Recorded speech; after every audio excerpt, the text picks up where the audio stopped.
Bonjour mes amis, voilà, je voulais vous montrer l'image de quelqu'un que vous connaissez peut-être parmi les plus, comment dire, érudits de sport, à savoir Georges Foreman. Voilà, il vient de mourir.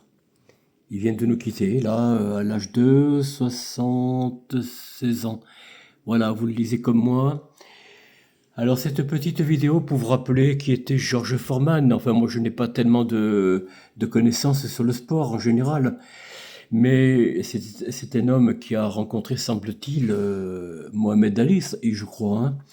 Mais il a été longtemps champion. Il a été longtemps. Bon, il détrône Joe Frazier, voilà, d'après ce que je vois.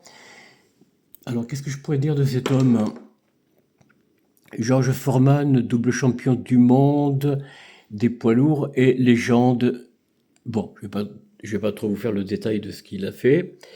Simplement, je vais vous parler de lui pour pas parler toujours de la même actualité que vous connaissez. Justement, mais on est bien obligé d'en parler, hein. Les problèmes dans notre pays sont quand même immenses, hein. Le chômage, en plus, il parle de baisser le nombre d'indemnités des chômeurs. Bon, il y a bien sûr les hôpitaux qui... bien... Alors, vous voyez, tout cet argent-là qu'ils veulent mettre dans le réarmement de la France, ce sera, je vous le dis tout de suite, hein, de l'argent en moins pour les retraites, de l'argent en moins pour les hôpitaux, pour les soins médicaux, les soins d'infirmerie, enfin, vous voyez, tous ces soins nécessaires aux gens de manière générale, jeunes ou âgés, hein, ou jeunes ou vieux, comme on peut dire. Hein. Donc voilà, il y a quelque chose qui doit nous faire réfléchir, doit nous interpeller. Je ne sais pas ce que vous en pensez, mes amis. Voilà, c'était une courte vidéo que je voulais vous faire, mais je voulais vous parler surtout de Georges Foreman, parce que voilà, j'aimais beaucoup Mohamed Ali, c'était un grand sportif, mais Georges Foreman aussi, hein, pour pas le cacher. Bon, je vous parlerai pas de cette affaire qui effraie la chronique encore.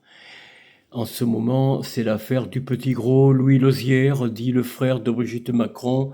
Voilà, bon ben, je vous laisse là sur cette partie un peu triste, affligeant pour notre pays de dirigeants qui ne sont plus vraiment des dirigeants à la hauteur d'un colonel de Gaulle, d'un Georges Pompidou, même si bon, depuis lors, hein, Georges Pompidou notamment. Voilà, hein, les choses ont commencé à se dégrader sérieusement. Allez, on se dit à très bientôt. Au revoir.